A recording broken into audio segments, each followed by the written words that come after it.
오늘도 무사히 하루 보내셨습니까? 뉴스와이드 이상훈입니다. 여야가 헌법재판소와 법원을 압박하고 나섰습니다.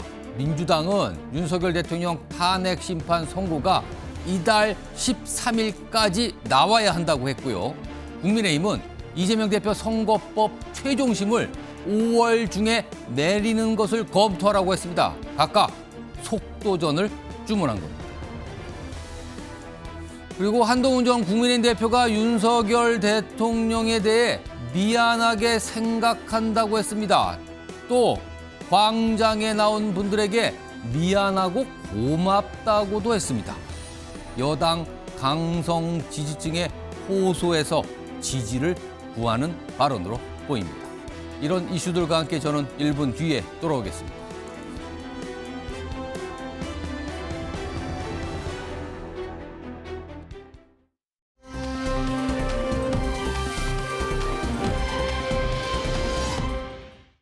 대통령의 자리에서 많은 정보를 가지고 국정을 살피다 보면 남들에게는 보이지 않는 것들, 겉으로는 잘 드러나지 않는 문제점들이 많이 보이게 됩니다. 당장은 괜찮아 보여도 얼마 뒤면 큰 위기로 닥칠 일들이 대통령의 시야에는 바로 들어옵니다.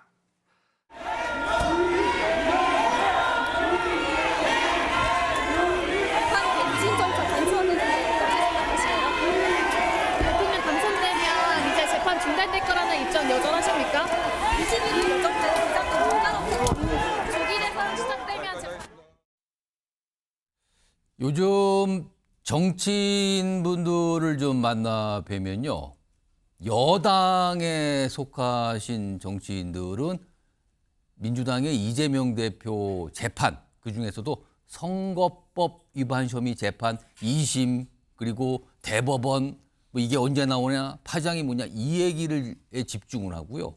반대로요. 야당 소속의 정치인을 만나면 윤석열 대통령 탄핵 심판 이거 곧 나올 텐데 이게 나오면 어떻게 되고 언제쯤 되고 이 얘기에 집중을 합니다. 각각 바라보는 지점이 완전히 다른 거죠. 자, 이런 분위기였어요. 오늘이요. 이와 아주 밀접하게 연관된 발언들이 여야에서 나왔는데요. 우선 민주당에서 나온 발언 들어보겠습니다. 헌재와 관련이 있어요.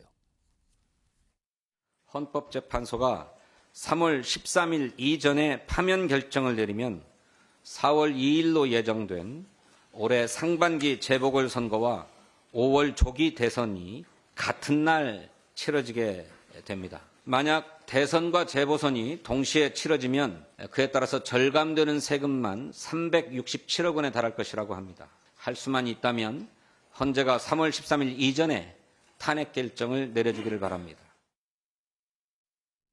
3월 13일 이전에 헌재가 빨리 탄핵 심판 결정 내려달라는 거예요. 그렇게 되면은 재보궐선거가 지금 4월 초에 잡혀 있거든요. 그거 따로 치르지 않고 그냥 조기 대선에서 같이 할 수 있습니다. 세금 절약됩니다. 이런 또 근거와 함께 이런 주장을 한 겁니다. 헌재가 들으라는 거죠. 3월 13일 그 이전까지는 결정을 해 주시면 좋겠는데요. 민주당에서 나왔습니다. 자, 그럼요. 국민의힘에서는 법원을 향해서 얘기합니다.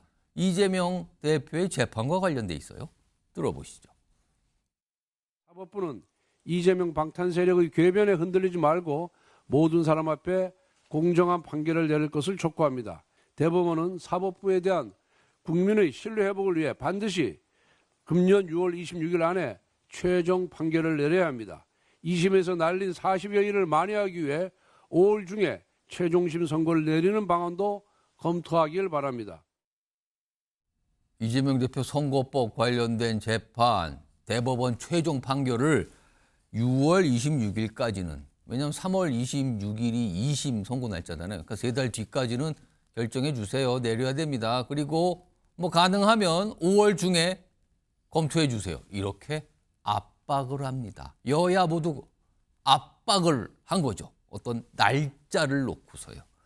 화면으로 좀 일목요연하게 한눈에 정리 좀 해보겠습니다.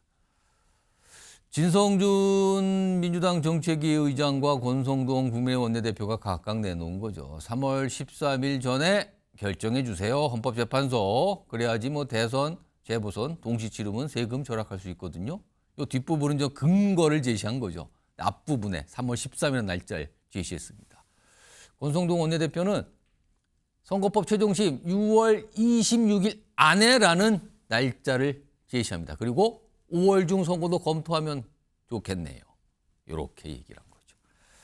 자, 지금부터 이 얘기 좀 해보겠는데요. 오늘 여야의 소장파 국회의원 두 분 모셨습니다. 김용태 국민의힘 의원 나와 계시고요. 그리고 전영기 민주당 의원 자리하고 계십니다. 안녕하십니까? 우선 김용태 의원은 민주당에서 나온 주장 어떻게 들으셨습니까? 두 가지를 말씀드리고 싶은데요. 첫 번째로는 진성준 의원이 야당이다 보니까 예. 인용 가능성을 전제하고 말씀하신 것 같아요. 약간 전제가 깔려 있어요. 그렇죠. 인용이 된다면 이제 13일 이전이냐 아니냐에 오. 따라서 이제 재보궐 날짜가 잡히다 보니까. 예. 근데 아직 헌재가 인용할지 기각할지 모르는 거 아니겠습니까? 그러다 보니까 만약에 정말 기각을 한다면 기각 가능성이 있다면은 뭐 진성준 의원의 그런 걱정은 필요 없는 것이죠. 그러니까 자꾸 해서 민주당이 지난 그 주말에도 지도부가 헌재를 압박하고 결정 탄핵을 빨리 하라는 식으로 지도부가 총출동해서 압박을 하고 있는데 지금 헌재의 시간이니까 좀 정치권이 기다려줄 필요가 있다는 말씀 드리고 싶고요. 예. 두 번째로 만약에 정말 진성준 의원 말씀처럼 인용된다고 하더라도 예. 그 근거가 이제 3월 13일 이전에 해서 재보궐하고 함께 치러서 돈을 아끼자는 거잖아요. 경제성. 한 360억 정도가 들어간다고 합니다. 저도 굉장히 큰 돈이라고 생각하고 안타깝게 생각합니다.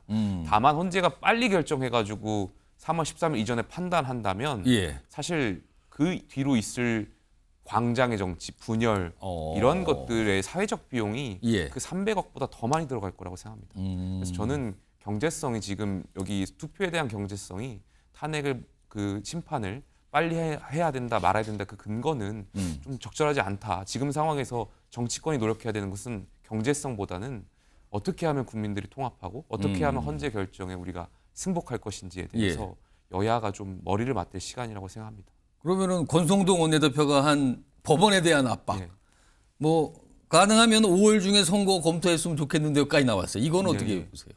탄핵 심판도 그 기간이 정해져 있는 것처럼 예. 공직선거법도 기간이 633이라는 거 알고 계실 겁니다. 많은 예. 국민들께서 이재명 대표의 공직선거법 관련해서 많은 이야기를 들어오셨기 때문에 633 조건을 아실 텐데 사실 1심이 약 800일 정도 걸렸습니다. 굉장히 많이 걸렸죠.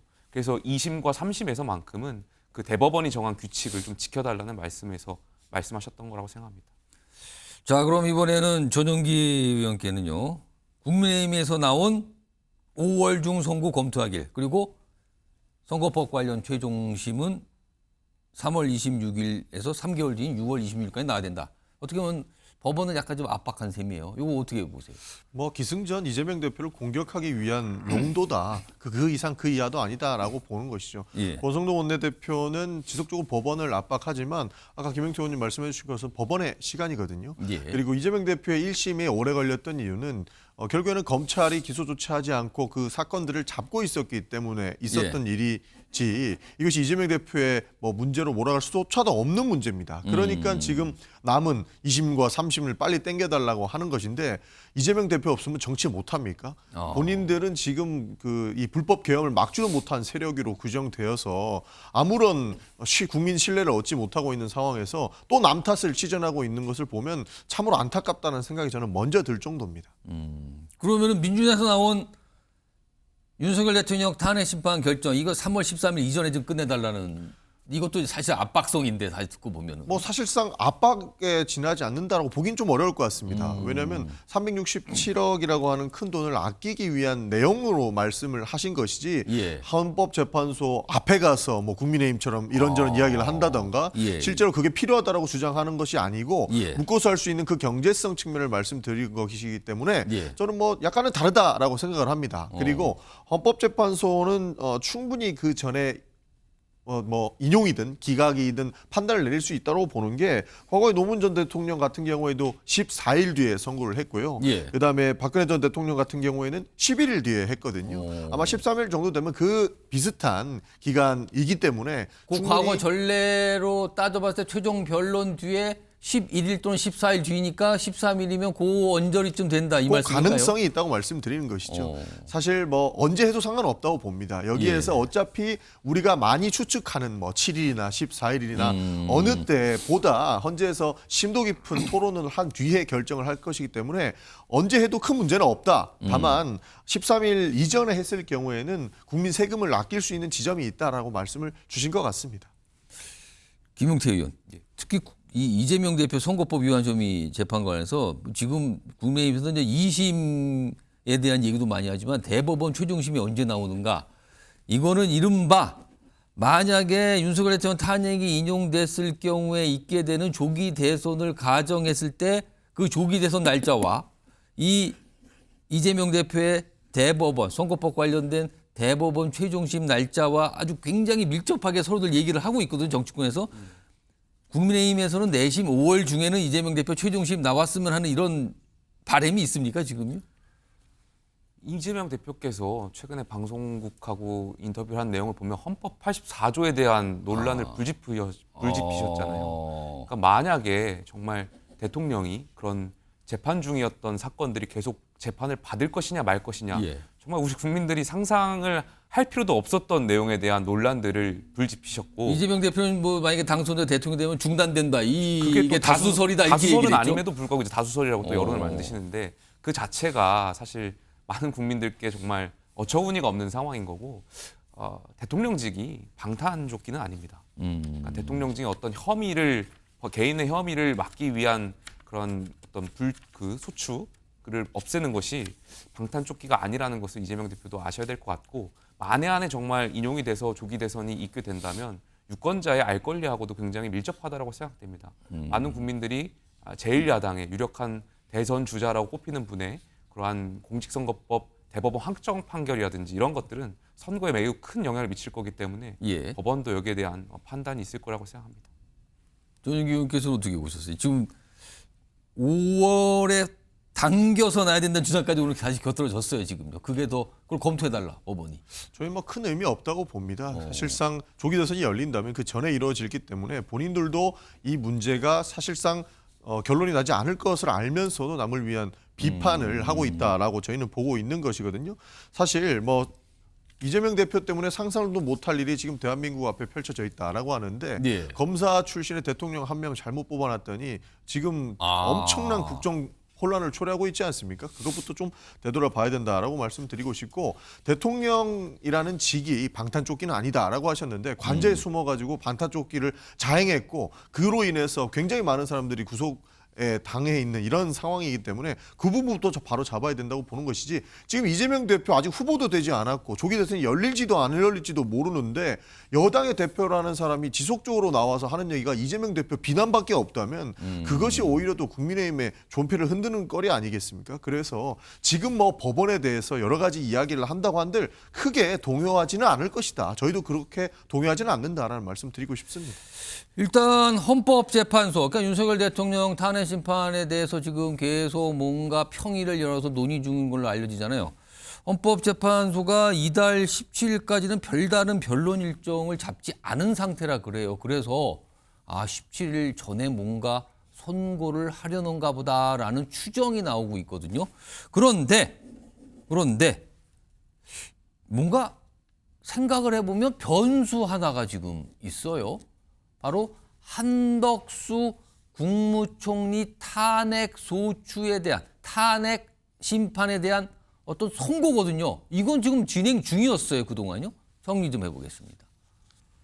자, 많은 분들이 윤석열 대통령 탄핵 심판 여기에 집중됐지만 사실은요. 그에 앞서서 한덕수 총리 탄핵 심판 최종 변론은요.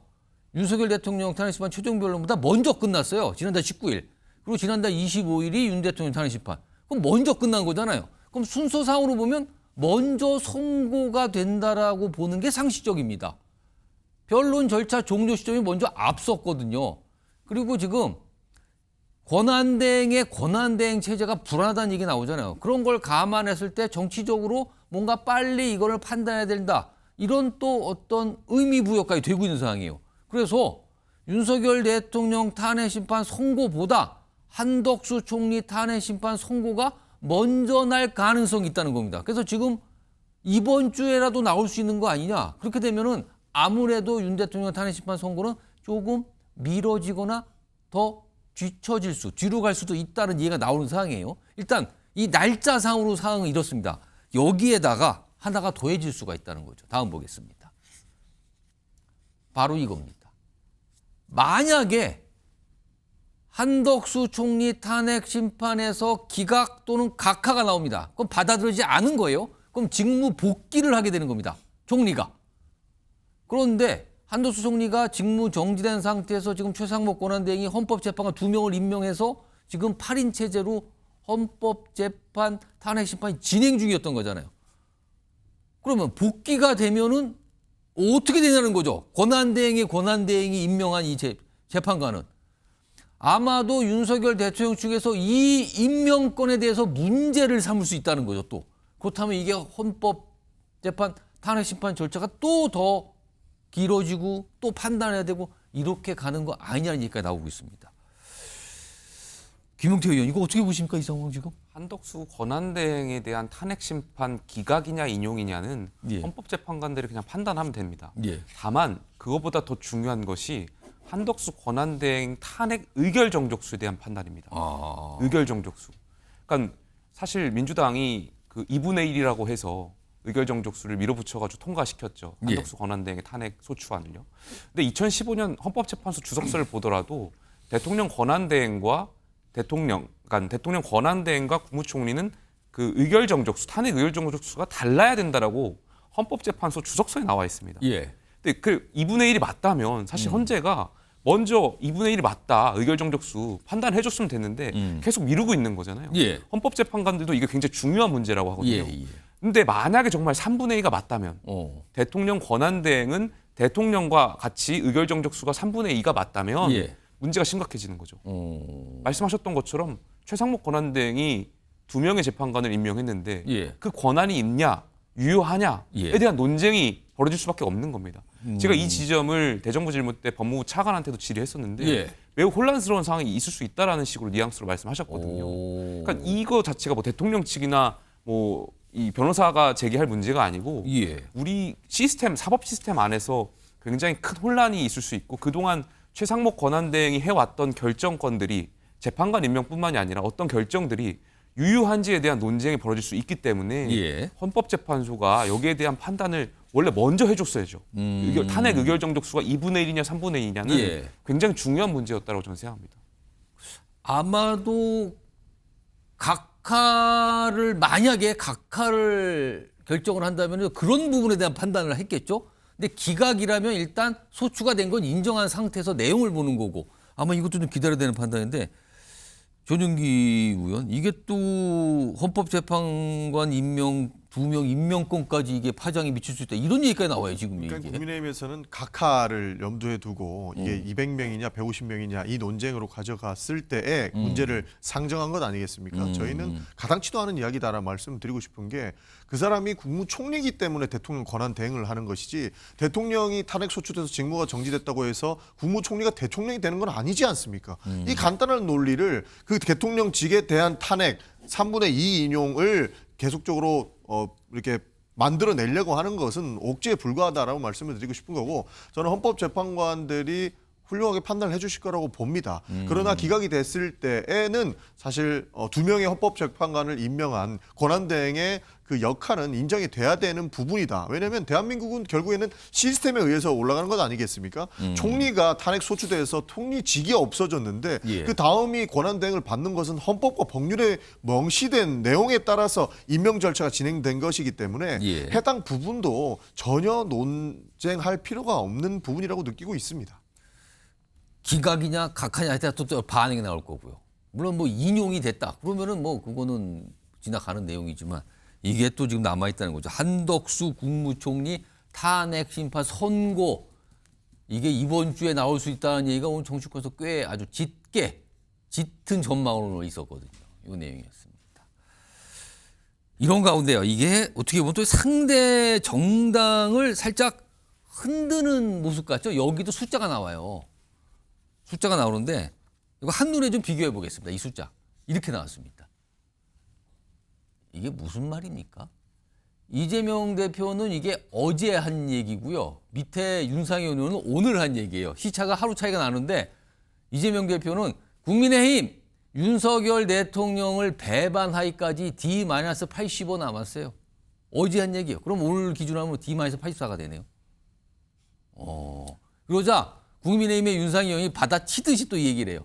민주당 이재명 대표하고 의절할 때까지 D-27 나왔습니다. D-27이니까 이번 달 말을 상정한 건가요, 그러면은? 이렇게 각각 나왔어요. 자, 구체적으로 하나씩 좀 깊게 보죠. 우선 이재명 대표의 주장입니다. D-85라고 얘기한 게 뭐냐면 앞서서 2월 중순쯤에 이재명 대표가 먼저 뭐 100일 정도 뒤면은 이제 국민의힘 내에서 여러 가지 일이 있습니다. 이 얘기를 먼저 2월에 이제 깔아두듯이 얘기를 했어요. 그리고 나서 이달 초니까 어제 다시 한번 이걸 상기시키면서 날짜 계산을 하니까 D-85가 됐다는 건데 이제부터 불난 호떡집에서 윤 배신 두고 경론 시작해 마침내 85일 안에 배신이 대세가 되어 윤철현 지도부 교체에 나설 것이다. 마치 뭐 이렇게 예언하듯이 저렇게 글을 남겼어요. 그러자 이거에 대해서 여당 내에서 반응이 나왔습니다. 들어보시죠. 이건 뭐 보수 분열을 획책해서 본인이 좀 어부지리를 얻어보겠다 하는 전형적인 이관계입니다. 전형적인 이관계. 뭐 이런 얘기 한다고 뭐 국민의힘이 흔들리겠습니까? 오히려 이재명 대표가 얘기하면요 역효과가 납니다. 자, 김용태 의원. 85일 안에 불난 호떡집처럼 뭐가 절연하고 지도부 교체된다.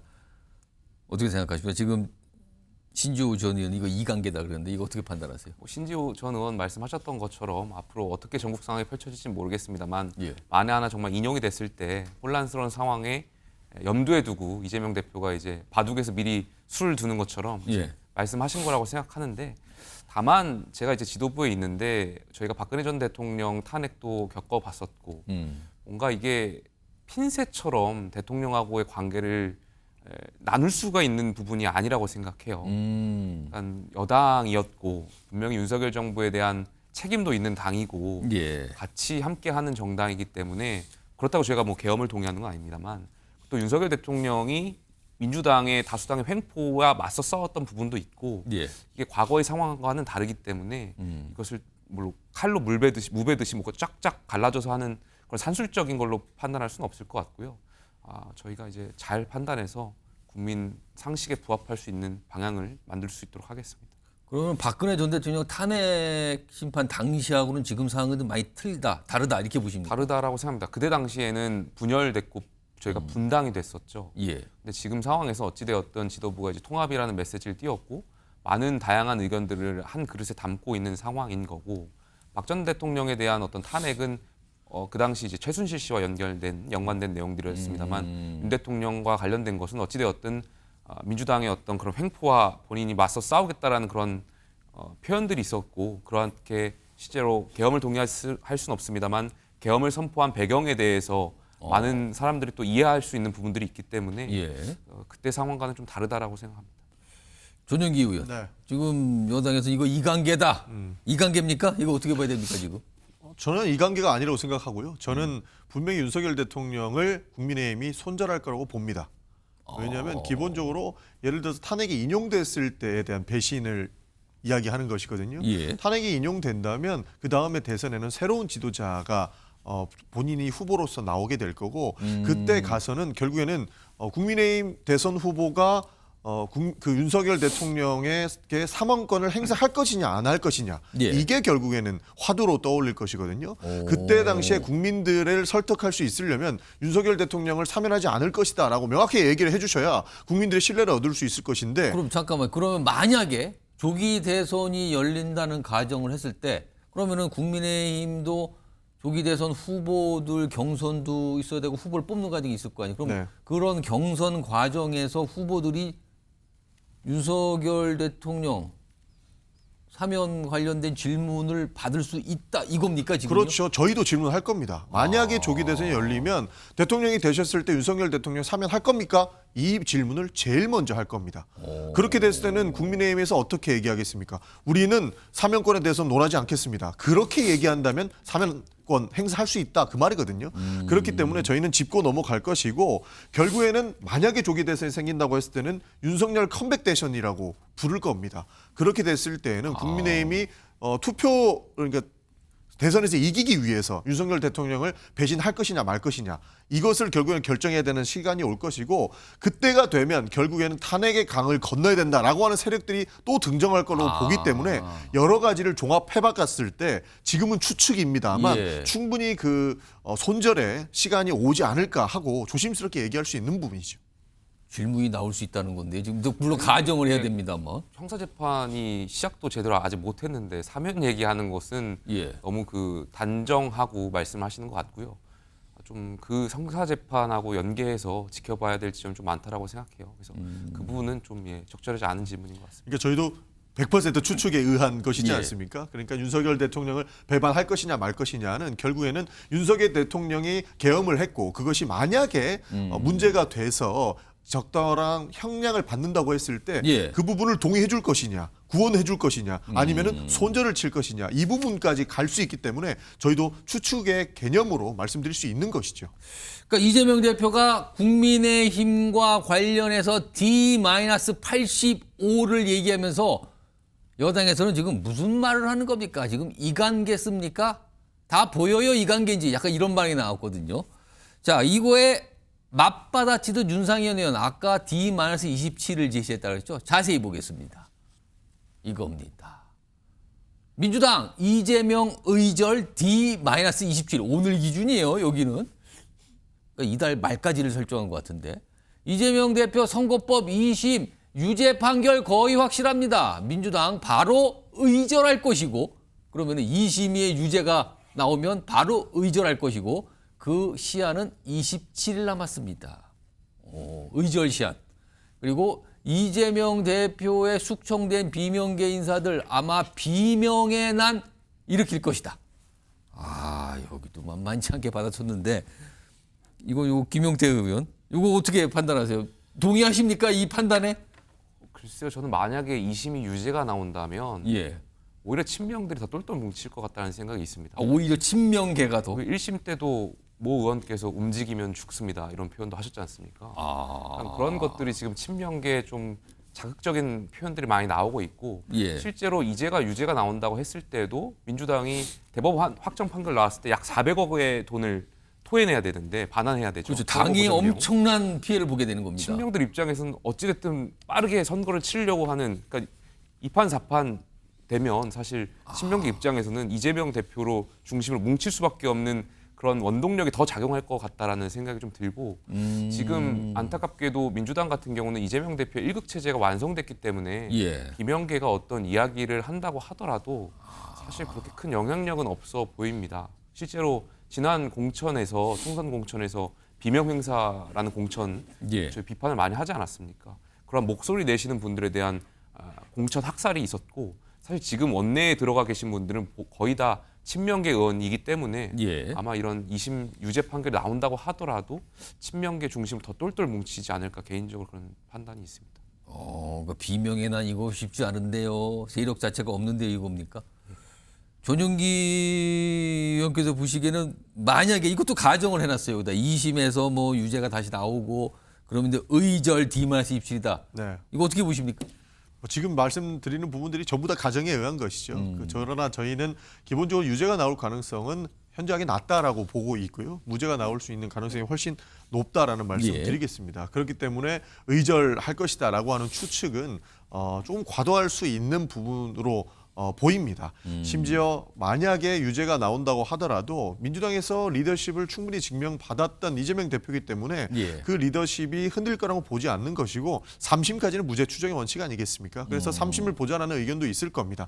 이것이 윤석열 대통령의 1급 체제인 국민의힘과 그리고 이재명 대표 일극 체제인 민주당이다 이렇게 비판을 할 수 있겠습니다만 저희는 그것과 관계없이 뭐 리더십으로 인정받은 대표이기 때문에 예. 저희는 충분히 문제는 없을 것이다라는 말씀드리겠습니다. 그러면 친명계가 더 뭉칠 것이다. 이게 더 위기로 다가오면서 더 뭉칠 거다. 이렇게 판단하세요? 뭐 뭉치고 안 뭉치고 할 게 없습니다. 이미 이재명 대표의 리더십은 지난 대선 이후부터 예. 굉장히 많은 평가를 받아오지 않았습니까? 그리고 어떻게든 정적을 제거하려고 하는 이 윤석열 검찰 정권의 이런 그 칼날 속에서도 살아남은 데는 이유가 있을 것이라고 저는 보고 있습니다. 그런 차원에서 누가 뭉치고 뭉치지 않고 이거와는 별개로 예. 이재명 대표의 리더십은 충분히 증명되었다라고 생각을 합니다.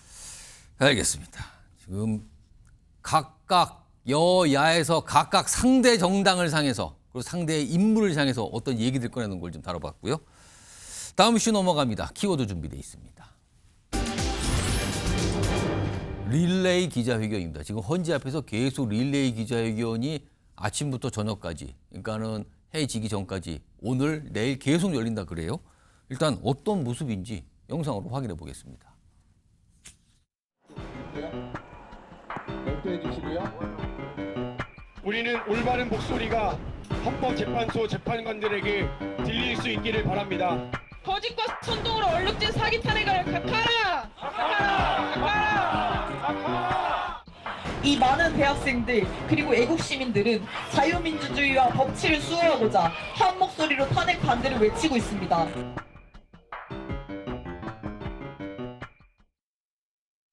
자, 이런 모습이었어요. 그러니까 윤석열 대통령을 지지하는 국민 변호인단 이게 모집이 됐잖아요. 근데 이런 식으로 약간 계속해서 1시간 단위의 회견을 계속 오늘 했다 그러네요. 지금 뭐 오후 6시까지가 지금 끝날 무렵은 됐는데 정리해 보겠습니다. 무제한 필리버스터 기자회견 이런 이름이 붙었어요. 여기 보시면 11시부터 시작했는데 여기 보면 11시에는 국민 변호인단 뭐 청년 모임, 그다음에 각 대학에서 약간 지지하는 뭐 학생들 모임, 또 졸업생들 모임 같아요. 이렇게 쭉 1시간 단위로 돼 있어요. 그리고 지금 맨 자유시민 청년단까지.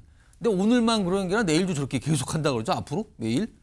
그러니까 헌재를 약간 이것도 압박하는 모습인데 여론조인데 이게 계속 모습이 있어. 이거 어떻게 좀 봐야 되는지 두 분께 한번 짧게 한 1분씩만 드려볼게요. 전현기 의원 이거 어떻게 여론전인데 이게 지금. 결국에는 헌법재판소를 압박하기 위한 여론전이죠. 그러나 굉장히 위험한 상황까지 연출될 수 있을 것 같습니다. 과거에 서부지법에서 있던 폭동도 원래는 좋은 마음에서 시작했다고 저는 생각을 하거든요.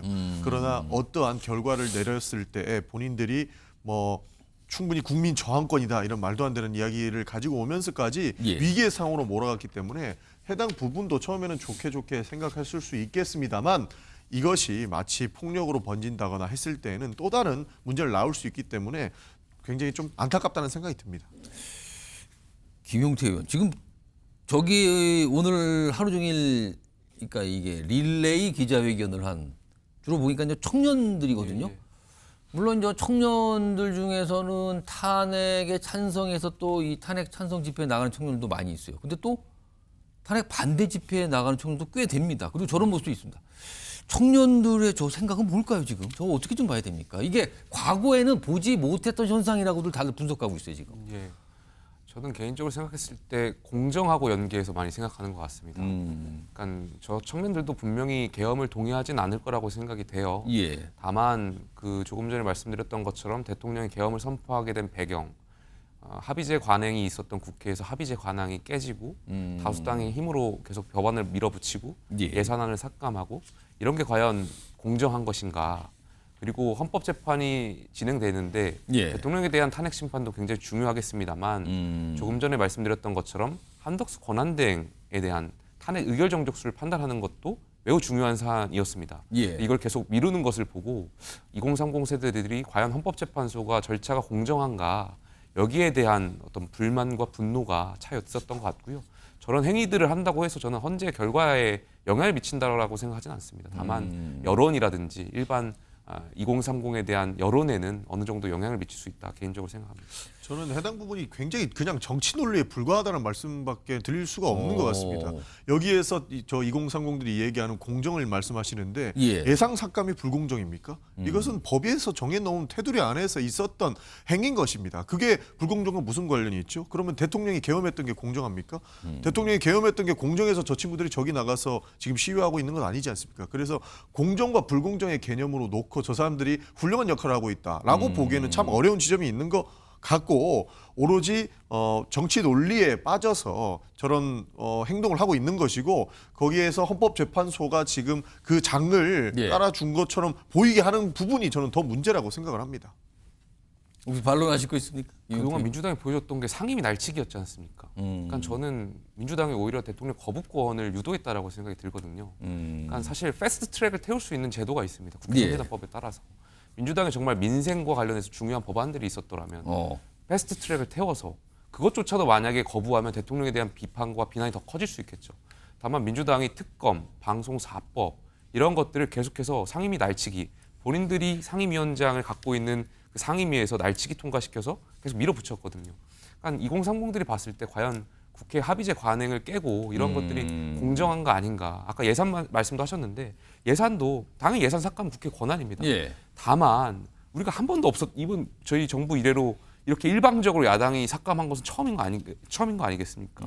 이런 게 과연 공정한 것이냐, 우리가 관행을 잘 따르고 있는 예. 것이냐, 이러한 비판들이 2030 사이에서 있는 거 아닌가 개인적으로 생각이 듭니다. 오늘 말씀하세요. 상임위 날치기 관련해서 한 말씀만 예. 드리면, 기본적으로 상임위 날치기가 있었고 윤석열 대통령이 거부권을 이끌어냈다라고 말씀 주시는데, 만약에 그런 문제가 되풀이됐다면 윤석열 대통령이 오히려 국회에 와서 손을 한번 더 내밀고 이런 문제 같이 풀어봅시다라고 정치를 하셨어야 됐는데, 윤석열 대통령 어떻게 했습니까? 반국가 세력이라고 그러고 저 사람들 중에 간첩이 있다라고 이야기를 하시고 예. 심지어는 그거 때려잡겠다고 계엄까지 하셨어요. 절대 윤석열 대통령에 대한 내용들은 두둔할 수 없다고 봅니다. 정치의 복원이 있어야만 관행이 있었던 것이고, 과거에 있던 관행은 윤석열 대통령 같은 폭군이 없었다고 저희는 생각을 하거든요. 그런 부분부터 바로 잡았어야 됐다라고 생각합니다. 폭군 이런 건 좀 지나친 않은 것 같고요. 물론 이제 네, 고맙습니다. 대통령에 예, 대한 그건 취소하겠습니다. 네, 고맙습니다. 대통령에 대한 비판, 정치를 하셨어야 되고 야당하고 대화를 하셨어야 예, 된다는 건 저 동의해요. 그 지점은 저희가 반성해야 될 지점이라고 생각되고요. 다만 민주당도 여기에 대한 분명히 책임이 있다라는 말씀 꼭 전하고 싶습니다. 알겠습니다. 청년들이 헌재 앞에서 릴레이 기자회견을 왜 하는가? 두 분 의원들이 분석해 주셨고요. 지금부터는 성관이 관련된 내용 좀 해볼까요? 오늘 성관이가 사과를 했습니다. 자막으로 좀 확인해 보죠. 내용이 좀 들어와 있어요. 성관이가 이렇게 밝힙니다. 고위직 자녀 경력 채용 문제 등 국민께 깊이 사과드린다고 했습니다. 얼마 전에 감사원의 직무감사 결과 이게 나왔죠. 이 부분에 대해서는 비판이 굉장히 컸습니다. 여야 막론하고 비판이 나왔거든요. 네, 죄송합니다. 이런데 국민께 깊이 사과한다는 입장이 나왔습니다. 하나 더 보죠. 자, 국회 통제 방안 마련 논의에 적극 참여하겠다. 헌재가 감사원에서 직무감찰하면 안 된다 그랬잖아요. 헌재 결정이었는데. 그러면 그동안 그러면은 성관이는 누구 통제를 받는 거예요? 도대체 이해가 나오니까 국회 통제 방안 이 얘기를 꺼냈습니다. 사과를 했고요. 국회가 통제하는 방안에 적극 그 논의에 참여하겠다는 얘기입니다. 이거 두 분 짧게 좀 의견 좀 들어볼까요? 김용태 의원 오늘 사과 어떻게 보세요? 좀 당연히 했었어야 된다라고 생각하고 있고 사실 사과가 좀 늦었다라고 생각됩니다. 저 논의들 감사원 감사가 있기 전에 많은 언론에서 지적들이 있었는데 사실 성관이가 방치해왔던 거 아닌가에 대한 안타까움이 있고 어찌되었든 지금이라도 이제 국회 논의 과정에 참여하겠다라는 것은 환영할 일이라고 생각됩니다. 또 하나 더 말씀드리고 싶은 것은 부실선거 관리 의혹과 관련해서도 좀 국민들과 더 소통해야 될 필요가 있다라고 생각됩니다. 물론 여기 일각에서 저희 지지층 중에 선관위에 대한 불신이 많이 있고 그러니까 부정선거 얘기를 하는 그런 것도 분들이 있습니다. 거기 있거든요. 근데 저는 뭐 부정선거를 동의하진 않습니다만 어찌되었던 예. 선관위가 더 나서서 이분들하고 부정선거가 없었음을 좀 소통하고 인지시키고 안심시킨다면 저는 국민이 더 통합되는데 역할할 수 있지 않나 개인적으로 생각합니다. 오늘 저 이 성관이 관련해서 누구도 김용태 의원하고 제가 전용기 의원한테 두 분 똑같이 좀 질문 좀 드릴 건데 지금 성관이가 사과한 거는 인정을 한 셈이잖아요. 그러니까 경력직 채용에 비리가 있었습니다. 죄송합니다라는 거잖아요. 근데 그렇게 경력직 채용에 문제가 있는 과정을 통해서 채용된 직원들이 아직도 저기서 일을 하고 있다는 거예요. 다수가. 이거 어떻게 봐야 됩니까, 이거는? 저는 국회가 특별감사관제 법을 발의해서라도 예. 계속해서 근무하시는 분들에 대한 수사를 의뢰해야 된다고 생각합니다. 그래서 법적인 처벌이 필요하다면 당연히 여기에 대해서 법적 처벌을 해야 된다고 생각하고 있고 아마 여기에 대해서는 야당도 생각이 크게 다르지 않을 거라고 생각이 듭니다. 전정기 의원께서 오늘 사과한 거, 그다음에 지금 계속 일하고 있는 이 채용 비리와 관련된 걸로 의혹을 받는 거죠. 감사원 감사가 그 직원도 여전히 일을 하고 있다는 부분 계속 지적받고 있거든요. 이거 어떻게 봐야 됩니까? 문제가 심각한 것이죠. 그래서 선관위가 사과한 것은 당연했다라는 예. 말씀 드리고 싶고 김현태 의원님과 같이 사과가 좀 늦지 않았느냐라는 말씀을 드리고 싶습니다.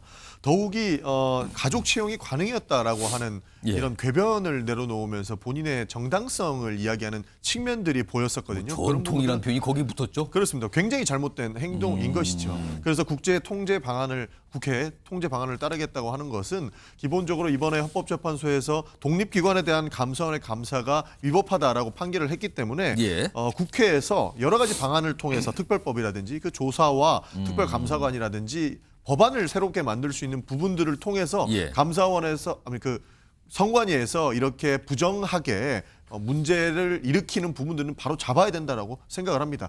저희 의원실에서도 헌법재판소의 위헌 판결이 나오고 나서 감사원의 감사를 받지 않는 법안은 예. 위헌 법률이기 때문에 발의를 했거든요. 근데 추가적으로 선관위를 어떻게 감사하고 예. 이 문제를 발생시키지 않는 부분이 무엇이 있을지 추가적인 발제 그리고 연구를 법제실에 의뢰해 놓은 상황이라는 말씀도 덧붙이겠습니다. 알겠습니다. 이제 민주당에서도 이 부분에 대해서도 선관위가 잘못한 이 부분에 대해서는 뭐 여야 이견이 없는 것 같아요.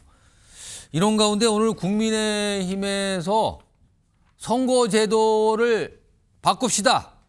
골자는 사전 투표를 폐지해야 된다는 내용의 법안 발의가 있었어요. 그 내용 좀 들어보겠습니다.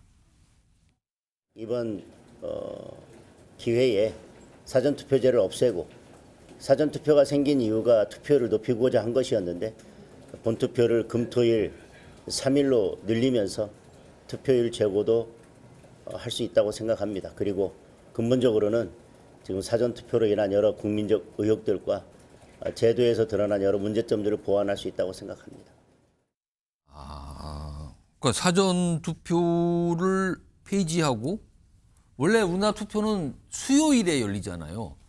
근데 그걸 폐지하고 사전 투표가 이틀 있으니까 그것과 날짜에서 본 투표를 사흘을 하자 이런 내용을 담은 법안을 발의했다는 건데 좀 정리해 보겠습니다. 국민의힘 내에서 이런 주장이 좀 나오는데 이게 법안 발의가 된 거예요. 사전 투표 불신 이거 방치 못할 사항이다. 이 사실 이제 부정선거를 주장하는 목소리 중에서 이 사전투표에 같이 섞여 나오거든요. 근데 이런 불신이 있으니까 이거 좀 어떻게 해야 되는 거 아닙니까라는 취지 같은데 부재자 투표를 부활하고요. 본투표 기간을 연장하는 겁니다. 지금은 수요일이잖아요. 보통 투표 기간이. 근데 이거를 사흘로 금토일 본투표 이렇게 하자는 거예요. 근데 이게 장동혁 의원이 다른 의원들의 동의를 받아서 발의한 건데 그렇다면 국민의힘 당 차원에서는 지금 어떻게 생각하는가? 오늘 권성동 원내대표가 설명합니다. 들어보시죠. 지금 사전투표 관련해서 여러 가지 이제 논란이 많이 있기 때문에 그 부분을 어떻게 할 것이냐 여러 가지 이제 의견이 있기 때문에 한번 종합적으로 뭐 의총을 열거나 해가지고 한번 당의 입장을 정하도록 하겠습니다. 자, 국민의힘 소속이신 김용태 의원은 이 법안의 내용, 이거 사전투표 폐지 그리고 금토일 본투표를 사흘로 늘리자 이거 어떻게 생각하십니까? 좀 논의해볼 필요성이 있다라고 생각이 들어요. 고민이 되는 지점이 있습니다. 예. 사전투표를 통해서 유권자분들한테 분명히 편리성과 편의성을 준 거는 그렇죠. 사실인 거죠. 그렇습니다. 다만 그 유권자의 알 권리와 관련해서도 우리가 한번 고민해야 될 지점이 있습니다. 선거를 치르신 분들은 다 아시겠지만 이 사전선거 운동을 못하게 되어 있습니다. 매우 예. 엄격하게 제한합니다. 예. 사전운동을 했을 때는 징역 2년형에 취할 수 예, 있는 예. 최고. 굉장히 까다로운 법안인데 그래서 법에 우리 공직선거법에서는 공직선거운동 기간 약 예. 2주 됩니다. 14일 동안만 선거운동을 할 수 있게끔 되어 있어요. 선거일 그 전날 밤 자정까지만 가능한 거죠. 그 2주 동안만 허락되는 것이 예. 그 후보자들에 대한 권리거든요. 예. 근데 사전투표를 하게 되면 사실 중간에 끝납니다.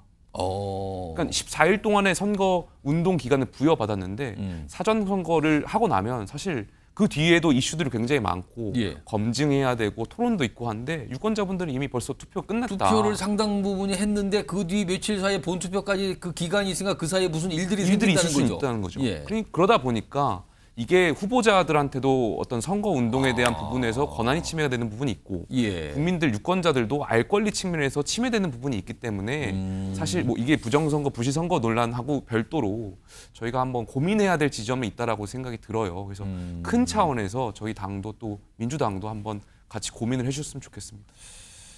민주당 반응도 좀 나왔어요. 이 법안 발의에 대해서 확인해 보겠습니다. 바로 이런 내용입니다. 본투표일이 길어지면 투표율만 떨어진다. 호응해줄 가치가 없다. 일단 부정적이군요. 전윤기 의원은 어떻게 생각하십니까? 일고의 가치도 없죠. 민주당 관계자가 말씀하신 것처럼 본투표율이 길어지면 예. 다 투표하러 가겠습니까? 놀러 가겠습니까? 아. 이거는 우리가 기본적으로 자유가 부여된 상태에서 행해지는 것이기 때문에 예. 사전 투표를 통해서 관내 투표도 하고 여러 가지 시스템을 맞춰놓은 내용이기 때문에 이것을 폐지하자라고 하는 것은 본인이 국회의원으로서 부정선거 논란에 편승하기는 어려운데 이 해당 문제를 제기하고자 하는 그냥 정치적 이익을 제반에 둔 행동이 아니었을까 싶은 것이고요. 국회의원이라고 한다면 투표율을 높여서 대의민주주의를 실천시켜야 되는 부분인데 그것이 떨어질 수 있는 방안을 새롭게 가지고 온 부분에 대해서는 저희는 일고의 가치도 없다라고 생각을 합니다. 일단 국민의힘 내에서는 이거 좀 논의해 볼 문제고요. 민주당에서는 일단 전용기 의원도 그렇지만 부정적이네요. 이건 뭐 효용이 없다. 약간 이런 상황인데 아마 이게 어떻게 전개될지 좀 지켜봐야겠습니다. 자, 다음 준비된 이슈 영상으로 먼저 만나보겠습니다. 확인해 보시죠. 저는 윤 대통령님과 오랜 세월을 같이 겪었죠. 그 과정에는 대통령님이 어려울 때 그리고 제가 어려울 때 서로 의지하면서 겪었고 좋은 기억들이 참 많습니다. 우리가 서로 풍파를 많이 겪었거든요. 저는 정말로 이 정부가 잘 되길 바랐습니다. 그리고 저뿐만 아니라 정말로 많은 사람들이 어렵게 만들었잖아요. 예. 그러니까 그런 마음이었는데 저는 그래도 미안하게 생각합니다. 지금 이렇게 된 상황에 대해서. 근데 예. 고통스러운 면이 있고요. 이런 상황에서 이렇게 뵙게 되는 게 참 안타깝고 왜 이렇게 됐나 우리가 라는 생각을 했습니다. 자, 정치 복귀를 해서 활동을 재개한 한동훈 전 국민의힘 대표 언론 인터뷰 요새 쭉 하고 있는데요. 지금 방금 들어보셨죠? 어제 오후에 있었던 인터뷰 내용인데 윤석열 대통령에 대해서 기본적으로 가만히 들어보면요. 굉장한 뭔가의 안타까움, 과거의 어떤 관계가 깊었다라는 점, 그리고 또 미안하다라는 말까지 합니다. 한 대목 정리해 볼까요? 화면에 있습니다. 이런 얘기도 꺼내놨어요. 오랜 세월 풍파를 같이 겪었다. 윤석열 대통령은 한동훈 전 대표에게 어떤 존재냐? 이런 질문에 오랜 세월 풍파를 같이 겪었다. 서로 의지하며 지켜주고 도와준 좋은 기억들 많았다. 그러나 여러 가지 상황에 대해서 어려움이 있었고 그러고 돼서 미안하다, 안타깝다. 인터뷰하는 동안 미안하다는 얘기를 많이 했거든요. 미안하다. 이 얘기 좀 해보겠습니다. 정치원 민주당 정책위 부의장 나와 계시고요. 이준우 국민의힘 대변인 자리하고 계십니다. 안녕하십니까? 우선 정치원 부의장. 예. 윤 대통령을 향해 미안한 마음을 반복적으로 표시했어요. 이거 어떻게 보셨습니까?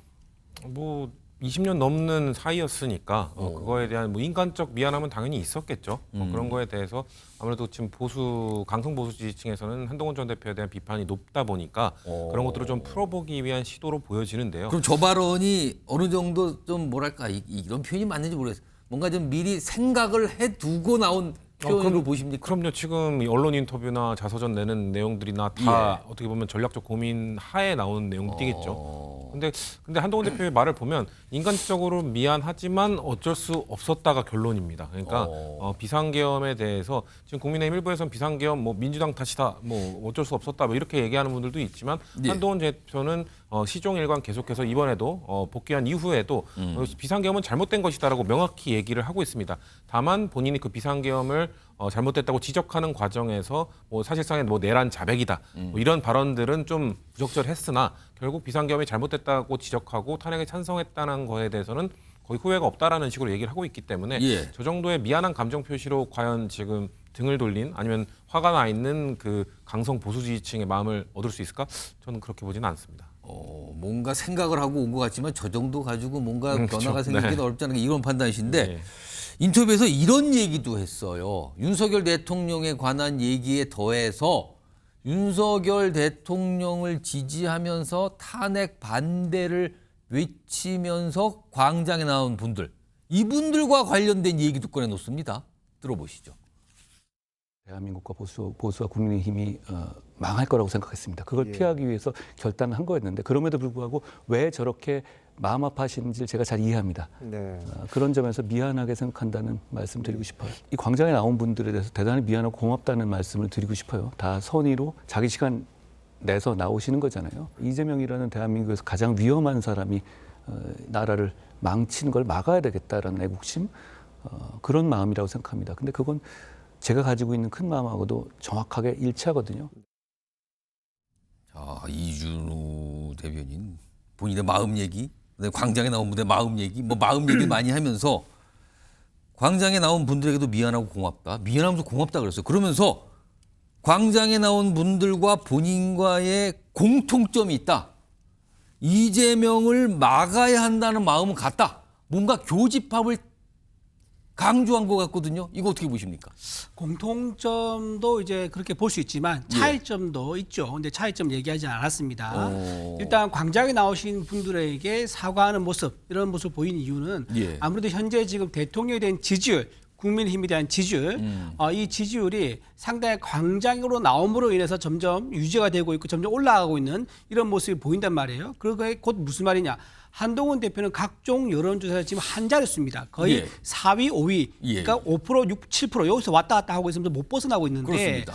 본인이 낮은 지지율에 대해서 광장에 나온 분들한테 사과를 하지 않으면은 본인이 보수에서 자리를 잡기 어렵겠다라는 전략적 판단을 한 게 아닌가 싶습니다. 지금 광장에 나오신 분들은요, 지금 탄핵 반대가 더 큰 목적이에요.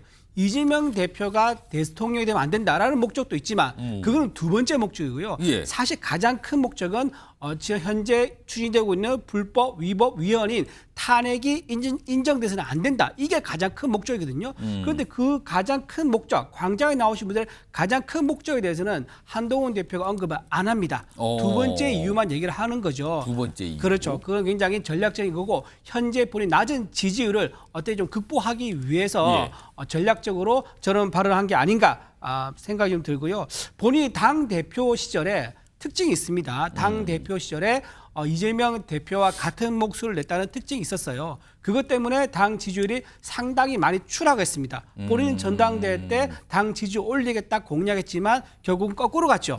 그러고 나서 탄핵은 어떻게 됐느냐.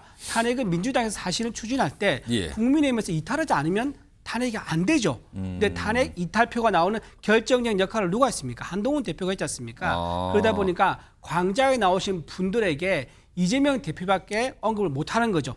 탄핵에 대한 본인의 속내라든가 탄핵 이탈표에 대해서는 광장에 계신 분들한테 어떠한 입장을 취하지 않은 것, 이런 부분도 좀 눈여겨봐야 될 것 같다 말씀드립니다. 성추인 부기자님, 이른바 반 이재명 이걸 딱 놓고 윤석열 대통령을 지지하는 광장에 나온 분들과 본인은 같은 마음이다라고 했거든요. 이거 어떻게 보십니까? 반 이재명이라는 걸 딱 내세웠는데. 그러니까 한동훈 전 대표가 말하고 싶은 것은 탄핵에 찬성하나 안 하나, 반대하나, 아니면 비상계엄이 잘못됐다고 생각하는지, 아니면 지금 광장에 나와 있는 보수 지지층처럼 뭐 비상계엄은 뭐 계몽령이었다, 뭐 정당했다 이렇게 주장하시는 분이든 결국 우리 다음 단계로 넘어가자고 지금 말씀하신 것 같아요.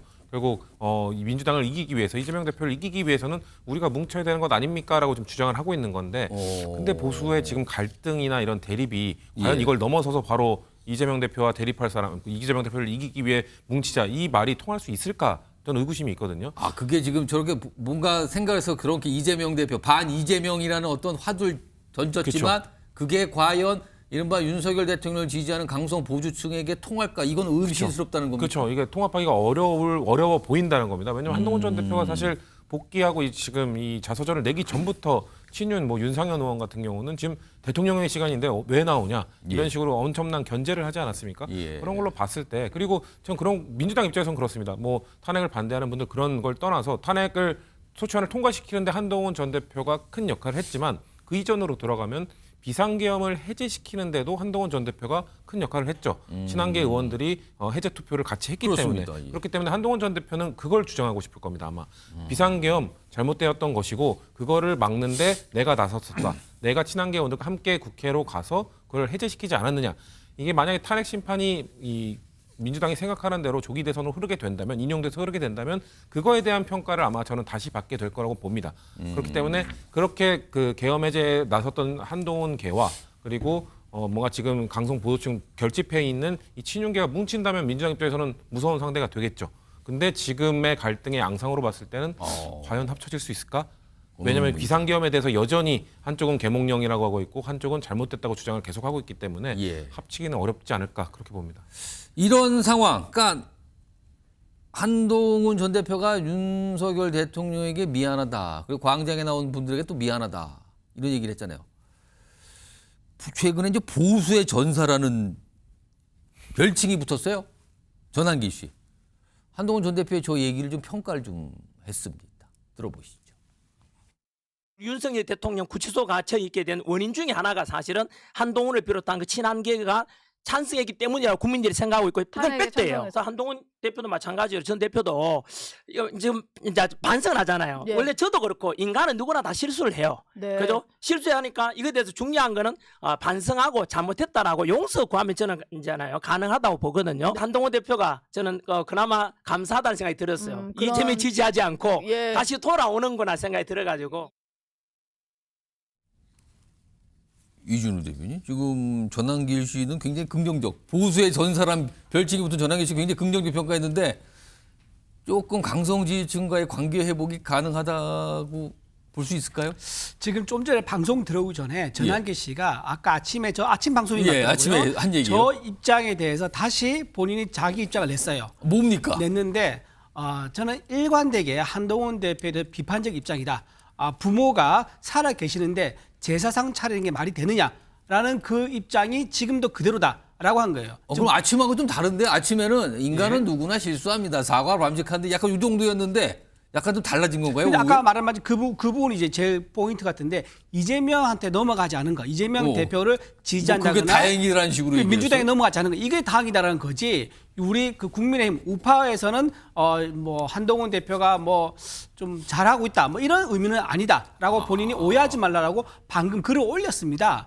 좀 더 심한 말을 하긴 했었어요. 뭐 후레 자식이 아니냐 뭐 이런 얘기까지 옛날에 했었는데 나는 그 입장은 변함이 없다. 라고 입장을 밝혔다고 합니다. 그러면은 전환길 씨는 오전하고 오후에 왜 또 상황이 달라졌어요? 말이 약간? 네, 본인이 이제 저 말의 앞뒤 맥락이 있는 건데 그 앞뒤 떼고 저 부분 그러니까 좀 누군가 실수한 거 아니냐 이 부분만 딱 떼서 보니까 지금 잠하고 나가는 게 이게 오후 입장이에요. 이게 그렇죠. 바뀌었어요. 오후한 적 없다. 배신자다. 그렇죠. 예. 저 입장은 오전하고는 좀 사뭇 달라 보여요, 확실히. 근데 오전에서는요 아무래도 뭐 진행자의 질문이라든가 또는 본인이 답변하는 답변의 어떤 맥락 흐름이라든가 거기에 맞춰서 하다 보니까 그러니까 용서 구하면 가능하다고 봅니다. 그러니까 여기 막 열려 있었잖아요, 뭐가 가능성이. 근데 오후에는 다시 배신자. 그렇죠. 그러니까 우리 당에서의 어떤 이제 어떤 입지에 대해서는 냉정하게 평가를 하는 거고요. 하나 더 말씀드리면은 아까 안 넘어갔다는 거. 민주당에 가서 만약에 이재명 대표를 경선하겠다라고 하면 어떡할 겁니까? 이재명 대표 소수지만은 그런 분들 있긴 있잖아요, 분명히. 세력이 뭐 지금 4%, 5%, 6% 있지 않습니까? 그분들 표가 만약에 조기선이 일어난다면 저는 아니라고 보지만 일어난다 그러면 그 4, 5% 차이가 굉장히 큰 결정력 역할을 할 수 있는 거거든요. 그래서 그 표를 민주당에 가져가지 않은 거에 대해서는 본인은 감사하게 생각한다. 하지만 현재 이 상황을 만든 거, 자기가 광장에 나오게 만든 거, 이거에 대해서는 한동훈 대표에 대해서는 여전히 배신자라는 입장을 가지고 있다. 변함이 없다. 그 입장입니다. 지금 한동훈 전 대표에게 대해 전환기 씨 얘기로 살짝 넘어왔어요, 지금. 송시부 부의장. 전환기 씨 오전에 인터뷰했을 때는 약간 뭔가 뭐 높이 평가한다. 뭐 그리고 뭔가 인간이 실수할 수도 있지. 보니까 그렇죠. 뭐 완전히 뭐 이렇게 실수지 그게 뭐 잘못된 건 아닌 것 같다. 약간 이런 식이었거든요. 근데 우 입장은 좀 분위기가 다른데요. 이거 그러니까 뭡니까? 한동훈 전 대표의 자서전을 아마 그 좀 간략하게 읽으신 것 같아요. 그러다 보니까 이거 사과한 거 아니야? 사과를 한다면 사람은 누구나 실수를 할 수 있으니 받아주겠다였는데 들여다보니 계속해서 이 비상계엄 잘못됐다고 주장하고 있네. 그럼 사과를 한 게 아니네라고 판단을 하신 것 같아요. 그렇기 때문에 오전에는 사과를 한 줄 알고 뭔가 진정한 본인이 생각한 전환기 씨 입장에서는 진정한 사과란 뭐냐면 12.3 비상계엄 정당했다예요. 정당했다라고 주장을 해줘야 되는 거예요. 그러니까 이른바 이런 얘기했죠. 뭐 계몽령 그렇죠. 뭐 그런 거에 동의를 해줘야 건가요? 받아준다는 건데 한동훈 전 대표 입장에서는 비상계엄 정당했다는 말을 할 수가 없죠. 본인이 지금까지 비상계엄 해제도 했고 아까 말씀드렸던 비상계엄 이후에 뭔가 그 탄핵 전국 이후에 본인이 가져갈 이득 그런 것들 이권들을 다 내려놓게 되는 것이기 때문에 근데 저는 이 상황에서 전환길 씨가 뭐 당대표인가요? 왜 우리가 전환길 씨가 용서를 해주면 용서가 인정되는 것이고 전환길 씨가 배신자라고 하면 한동훈 전 대표는 배신자가 되는 건가요? 왜냐하면 이분이 예. 요즘에 이 이른바 이제 국민의힘에 많은 분들이 거론하고 보수층 내에서 그러니까요. 보수의 전사다 막 이렇게 명칭을 받고 있어요. 그러니까 지금. 뭐 쌍권 이외 권영세 예. 그 권성동 위에 양전 있다라는 게 전환길 정광훈 있다는 게 진짜 드러나는 건 아니겠습니까? 집회 때 이제 마이크를 잡는 그런 이분의 것도 대표격이 돼버렸어요. 지금요. 최근에 또 박수영 의원 단식하는 데 가서 이렇게 목도리를 이렇게 감싸주는 보통의 당대표급이 하는 행보를 지금 보이고 계신데 예. 지금 저 모습 나오고 예, 맞습니다. 전환길 씨의 발언 하나에 이렇게 좌지우지되고 뭐 분위기가 휩쓸려가는 국민의힘 공당으로서 괜찮은 건지 좀 되묻고 싶습니다. 알겠습니다. 저는요, 그 지금 일반 국민이 저렇게 목소리를 내면서 우파의 예. 목소리를 대변하는 모습에서 우리 당에서는 굉장히 유연하게 받아들입니다. 하지만 민주당 입장에서 한번 보세요. 국민 중에서 과연 저렇게 목소리 내는 사람 있습니까? 감히 이재명의 1극 체제에 도전하는 일반에 대해서 과연 이재명 대표가 받아들일지 아마 그 차이라고 좀 봐야 될 것 같아요. 알겠습니다. 살짝 또 덧붙이셨어요. 이런 상황에서 어제 국민의힘 지도부가 박근혜 전 대통령 이 사저 예방을 했거든요. 근데 거기에서 박근혜 전 대통령이 했다고 소개가 된 말, 요게 한동훈 전 대표 쪽 입장에서는 굉장히 뼈가 있는 거 아니냐? 이렇게 좀 분석도 나왔거든요.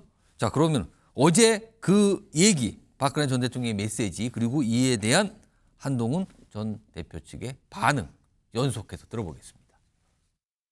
돌이켜보건대 개인의 소신이야 항상 있을 수 있지만 집권당의 대표가 소신이 지나쳐서 사사건건 계집각을 세우는 것은 바람직스럽지 않다. 힘을 합쳐야 한다. 개인 행동이 지나치면 상황을 더 어렵게 할 수 있다. 이런 말씀도 주셨습니다. 굳이 많은 말들이 있을 텐데 그 말을 와서 옮겼잖아요. 예, 그러니까 박근혜 대통령이 그것을 옮기는 것에 대해서 찬성하셨을지도 그것도 저도 의문이에요. 그렇게 통합의 메시지를 내신 분인데 예. 굳이 이 보수를 그 대선을 앞두고 보수 분열의 워딩을 그렇게 옮길 필요가 뭐가 있겠냐는 거죠. 그러니까 그것이 박근혜 대통령의 그 탄핵 수출위원장을 따뜻하게 품어준 박근혜 대통령의 정신에 맞지 않다고 생각을 합니다. 이렇게 약간 불만 표시를 한데 아니 박근혜 전 대통령이 얘기한 게 많을 거고 뭐 통합도 얘기했다 그러는데 그런 걸 강조를 해야지 왜 집권당 대표가 소신이 지나쳐서 대립각을 세우면 안 된다. 이거 누구 떠오르는 얘기를 왜 하는 겁니까? 약간 이런 불만인데 이준우 대변인, 한동훈 전 대표 측의 약간 이의제기, 문제제기 어떻게 들으셨습니까? 저는요, 그 박근혜 전 대통령이 많은 말을 한 것 중에서 왜 하필이면 이 말을 했느냐라고 얘기하는데요. 모든 사람들의 대화, 대담, 메시지는요, 핵심 단어라는 게 있습니다. 핵심 요지가 있고 키워드가 있는 거죠. 예. 그날 박근혜 전 대통령과의 만남에서는 당 대표라는 사람이 본인의 소신이라는 핑계로 해가지고 당의 분열을 가져오게 돼서 굉장히 우려를 나타냈다. 그게 전체 대화에서 핵심이 될 수 있는 거예요. 그런데 그걸 가지고 문제 삼는 거 저는 적절하지 않다고 생각하고요. 누가 당 분열을 이끌어 왔는가 스스로 거울을 봐야 된다. 당 대표 5개월 동안 사사건건 대통령과 부딪히면서 이재명 대표와 같은 발언을 했던 당 대표가 분열에 대해서 말할 자격이 있는가 그 말씀 좀 드리고 싶고 또 한동훈 대표가 만약에 정말로 이 문제를 정면 돌파하고 싶다 그러면요 광장에 나가야 돼요. 광장에 나가서 연단에 올라와서 마이크를 잡아야 됩니다. 그 어느 광장을 말하는 겁니까, 그럼? 국민의힘의 그 우파 지지자 있는 그러니까 광장이죠. 탄핵 반대 그럼요. 집회가 열리는 광장으로 그럼요. 가야 된다. 그렇죠. 저렇게 본인을 떠받들어주는 그런 장소만 가는 게 아니라 예. 미리 짜여져 있는 장소만 가서 자기가 듣기 좋은 말만 하는 그런 장소가 아니라 예. 본인이 추진했던 탄핵에 대해서 설명도 하고 그리고 가장 중요한 건 지금 탄핵 반대지 않습니까? 예. 그 이유가 헌재 불공정 문제거든요. 예. 헌재 편향성 문제를 연단에 올라와서 본인이 직접 말해야 됩니다. 그런데 한동훈 대표는 우리 법 연구에 카르텔 한마디도 안 해요. 그리고 헌재에서 일어났던 수많은 위법 절차적 미비상 말 안 합니다. 예. 그리고 증거, 박선원 의원이 필적이 나왔다는 그 홍장원 차장의 메모 이거에 대해서 필적 감정을 받아야 되는데 거기에 대해서 목소리를 안 냅니다. 이렇게 속도전으로 밀고 가고 있는 헌재 편향성에 대해서 말 한마디 하지 않는 한동훈 대표에 대해서 어떻게 국민들이 우파로 돌아왔다. 옛날에 한동훈이 아니고 우리 한동훈이 달라졌어요. 라고 생각할 수 있겠습니까? 그래서 저는 한동훈 대표가 자기를 떠받쳐주는 좋은 자리에만 갈 것이 아니라 예. 광장에 나와서 실제로 그 사람들 앞에 서서 마이크를 잡고 외쳐야 한다. 이런 겁니다. 정치윤 부의장 외쳐야 한다 그러는데 그런 일이 있겠습니까? 지금 상황에서? 좀 그렇게 되면 한동훈 전 대표의 색깔은 완전히 잃게 될 거라고 보고요. 저는 박근혜 전 대통령이 저런 말을 할 자격이 있는가라는 걸 되묻고 싶습니다. 왜냐하면 본인은 대통령도 하셨지만 대표도 하셨잖아요. 대통령 때는 본인에게 뭔가 사사건건 다른 이야기를 했던 유승민 원내대표나 이런 사람들을 배신자 낙인 찍고 영원히 계속해서 뭔가 보수 진영에서 되살아나지 못하게 만들었지만 본인이 대통령이 아닌 당대표 시절 이명박 정부 때 대통령과 사사건건 대립했던 당대표 아니었습니까? 그때는 이명박 정부가 인기가 없으니까 당대표와 사사건건 뭔가 대립각을 세우면서 대통령과 차별화를 하면서 2012년에 결국 대선에서 승리하시지 않았습니까?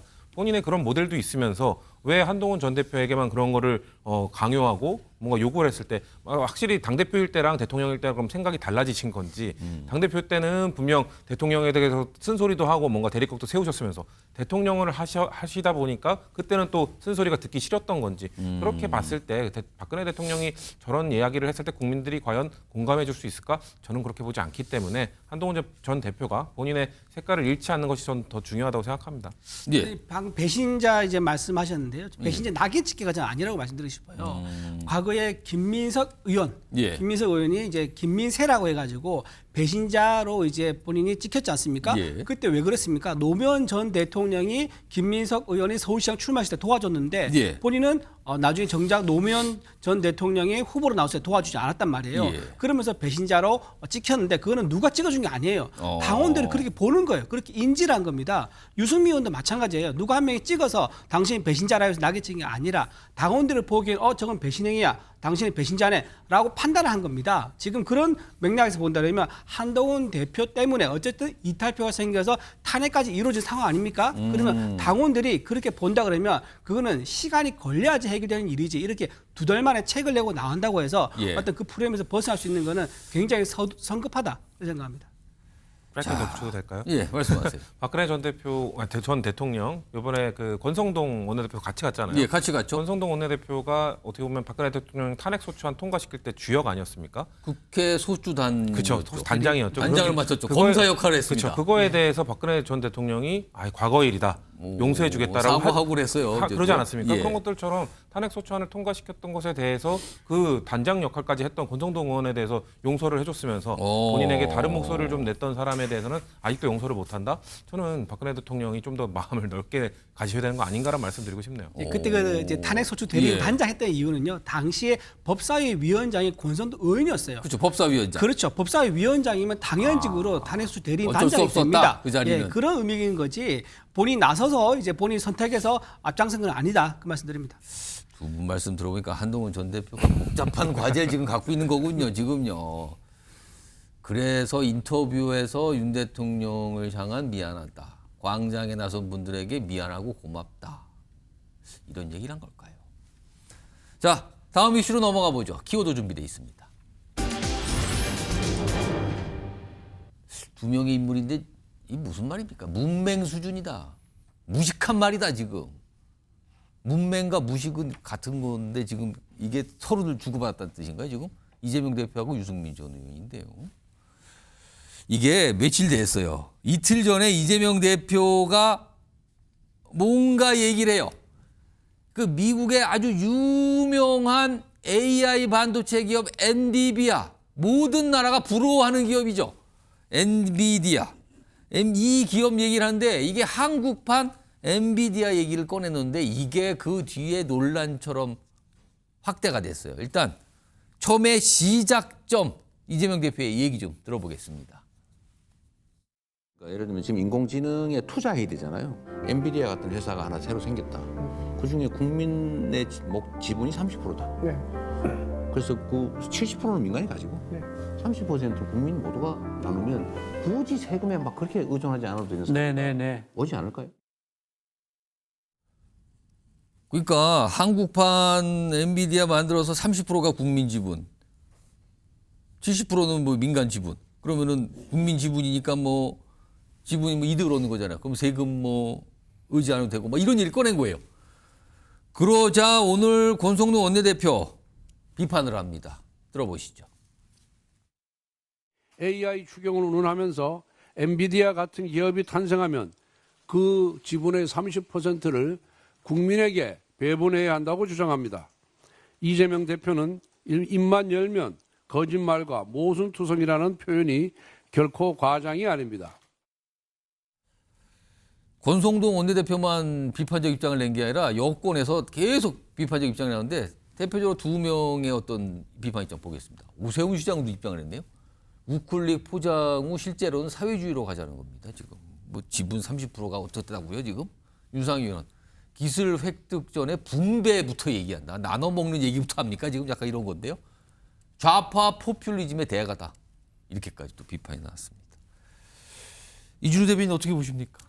일단 그 사회주의적 발상이다. 그 말에 매우 동감합니다. 왜냐면요. 예를 들면 북한에 실제 이런 일이 있었습니다. 북한에 함흥 비료 공장 사건이 있습니다. 예. 이게 뭐냐면 북한 이제 정권이죠. 북한 정권에서 목표량을 할당을 했는데 그 목표량 할당을 시장에 맡기지 않고 정부에 맞춰라 하니까 거기서 기술을 부족하죠. 원자재 부족하죠. 어떻게 했냐? 날림으로 만드는 거예요. 부실하게 만들어가지고요. 그 비료가 실제로는 효과가 없는 겁니다. 예. 자, 그럼 어떻게 됩니까? 안 사겠죠? 그러면서 점점 더 이제 잉여분이 쌓이는 겁니다. 그러니까 정권에서 어떻게 했느냐? 그때 당시에 함흥 비료 공장의 관리자하고 기술자들을 다 숙청을 해버립니다.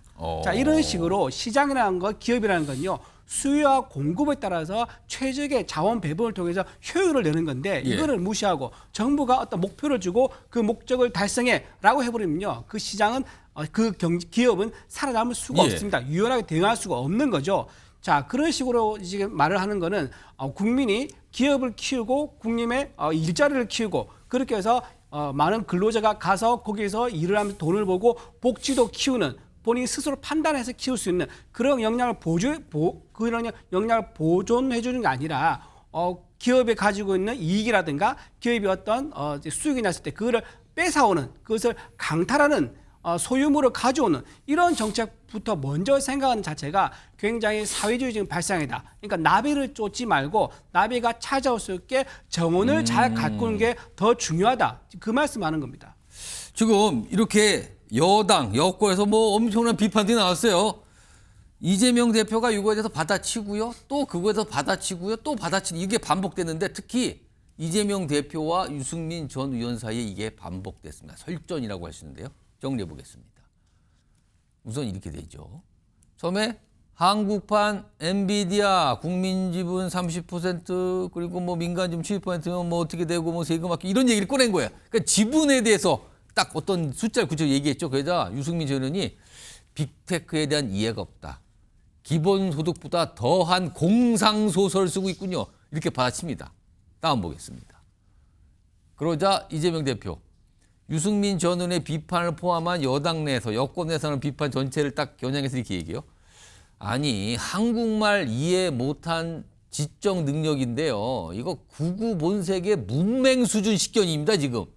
이러니까 다시 유승민 전 의원이 30% 투자만 한다고 엔비디아가 탄생합니까? 본인 지적 능력부터 좀 키우세요. 또 이렇게 받아칩니다. 설전이 벌어졌어요. 정치인 부의장.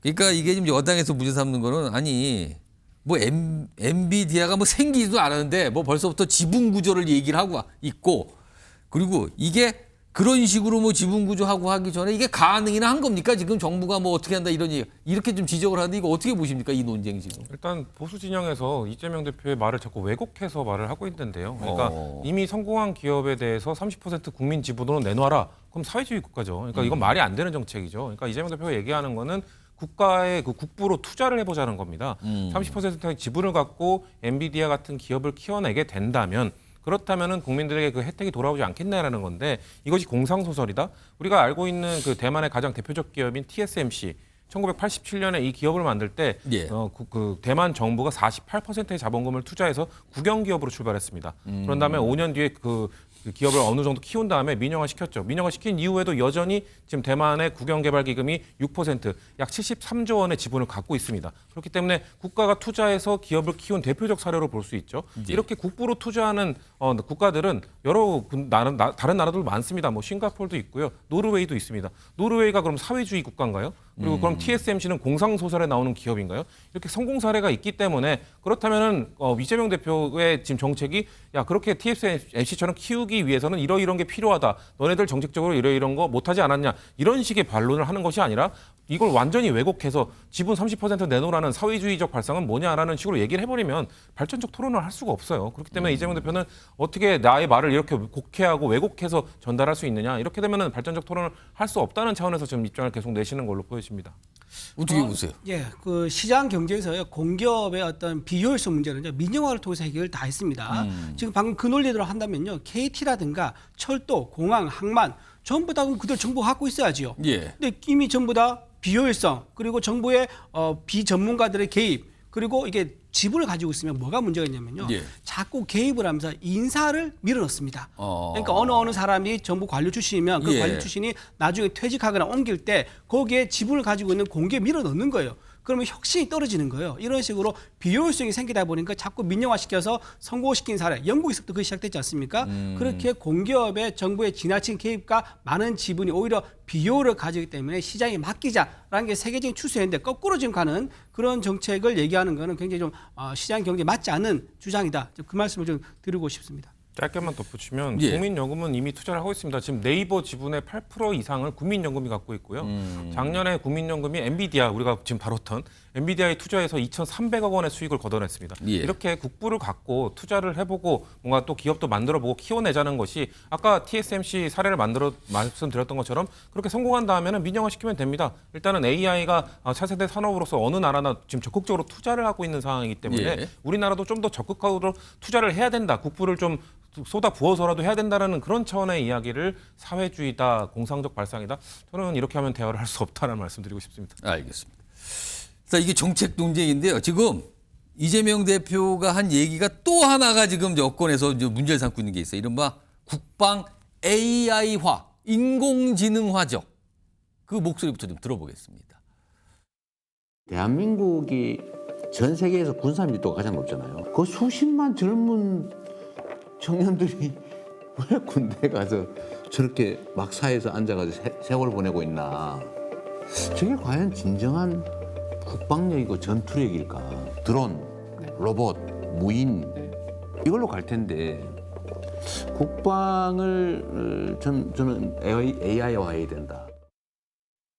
그러니까 군인들이 지금 막사에서 시간 보낸 거 아깝지 않느냐, AI화하자 뭐 이런 거였어요. 근데 이거에 대해서 유승민 전 의원이 딱 또 잡아서 비판합니다. 보겠습니다. 이겁니다.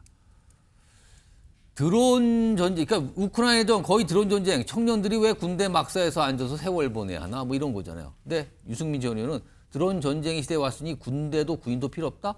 위험하기 짝이 없다. 버튼만 눌러 국방이 가능한 겁니까? 뭘 알고 얘기하는 겁니까? 또 약간 이런 분위기 얘기죠. 이 두 분 제가 한 40여 초씩 좀 시간 드리겠습니다. 이준우 대변인 어떻게 들으셨어요? 네, 굉장히 이재명 대표 위험한 발언을 했다 생각합니다. 우크라이나전 얘기하는데 우크라이나전에서 전쟁이 일어나는데 저렇게 드론으로만 가능하다라고 하면 뭐로 징집이 있습니까? 그리고 북한군의 파병이 왜 필요합니까? 실제로 군인대로 움직여가지고 영토를 확보하기 위해서는 군인이 직접 가서 그 영토를 실질적으로 점령할 수밖에 없는 겁니다. 드론과 미사일로 그 영토를 어떻게 점령할 수 있습니까? 타격은 줄 수 있습니다. 또 하나 문제가 된 게 뭐냐면은 현재 북한군 군인은요 128만 명입니다. 예. 우리나라 군인은 50만 명입니다. 예. 북한 군인이 우리나라보다 2.5배 더 많습니다. 어. 만약에 북한이 핵을 가지고 있지 않습니까? 예. 우리도 미국에 의해서 핵을 우리가 활용할 수 있는 역할이 있다라고 하면요. 양측 다 핵을 쓰지 않습니다. 그러면 결국 어떻게 결판내느냐? 만약에 전쟁이 일어나면 재래식으로 전쟁을 일으켜서 결론낼 수밖에 없는 거예요. 한쪽에도 핵을 쓰게 되면 다 죽는 거니까. 그렇다고 그러면 현재 국방력이 우리나라가 북한의 한 40%밖에 되지 않는데 여기서 더 군사력을 줄이자? 이거는 청년들한테 나중에 가서 국방 복무 기간을 줄이자는 얘기가 이어질 수 있는 굉장히 위험한 발언이다. 세계 5위의 군사력을 스스로 낮추는 그런 위험한 발언이다. 이거는 북한이 원하는 거고 중국이 원하는 바일 거다.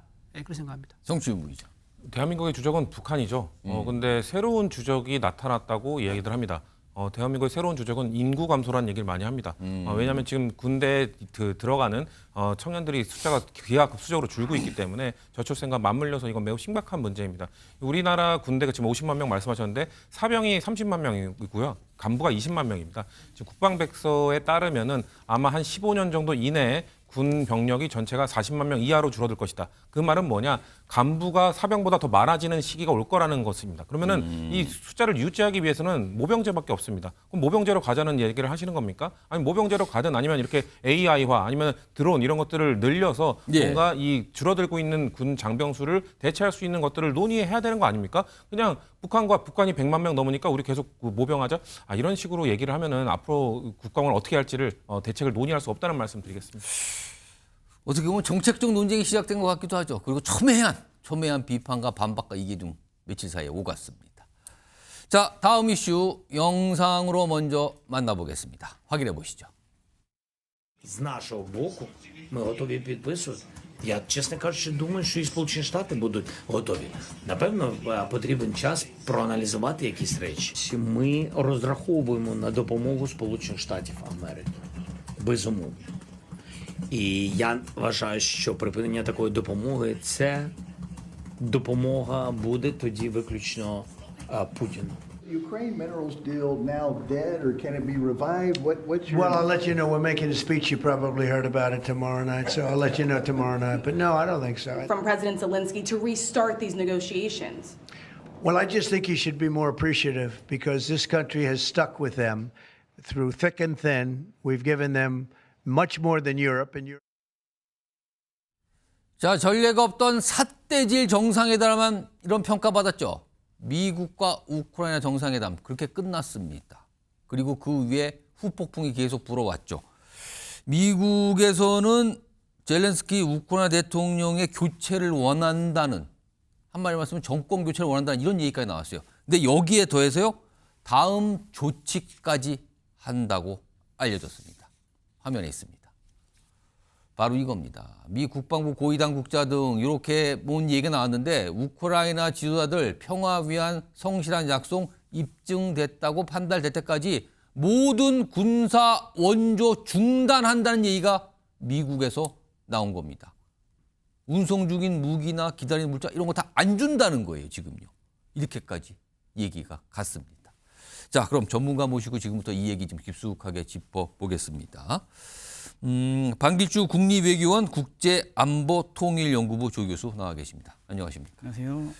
우선 미국이 우크라이나에 대한 지금 전쟁을 벌이고 있는데 군사 원조를 중단한다. 무기 공급 이거 중단한다는 얘기가 나온 거잖아요. 만약에 중단이 진짜 이루어진다면 우크라이나가 지금 전쟁 수행이 가능합니까? 여러 가지 어려움이 있겠죠. 공격하고 방어 차원에서의 어려움이 있을 거예요. 공격 차원에서는 먼저 그 러시아 본토 중심 타격 핵심 자산인 하이마스하고 에이테크스가 있거든요. 그게 이제 지금 갖고 있는 것밖에 못 쓴다. 그게 되는 게 있고 방어 차원에서는 방공 시스템을 지원해 준 게 있어요. 스티머 미사일 같은. 그러니까 공격과 방어 차원에서 어느 정도의 그 수세는 이제 불가피하다. 그럼에도 불구하고 이게 당장 파급력은 있지 않을 거라고 봅니다. 왜냐하면 우크라이나가 지금 전쟁하는 데 있어서 자국산 무기가 50% 이상 사용되고 있거든요. 그리고 유럽이라는 카드가 아직 남아 있는 거예요. 아까 좀 전에 이제 러시아에 대한 본토 중심 타격을 말씀을 드렸는데 영국과 프랑스가 스톰 섀도우라고 하는 공대지 중심 타격 미사일을 또 지원해 줘 왔기 때문에 그것을 이제 계속 지원해주고 또 확대 편성해서 지원해준다면 예. 어느 정도 가능하다. 그리고 인도태평양 국가들은 그럼 어떻게 할 것이냐. 예. 계속 지원해줄 것이냐 예. 아니냐에 따라서 위치는 파장이 달라질 수 있는 것이죠.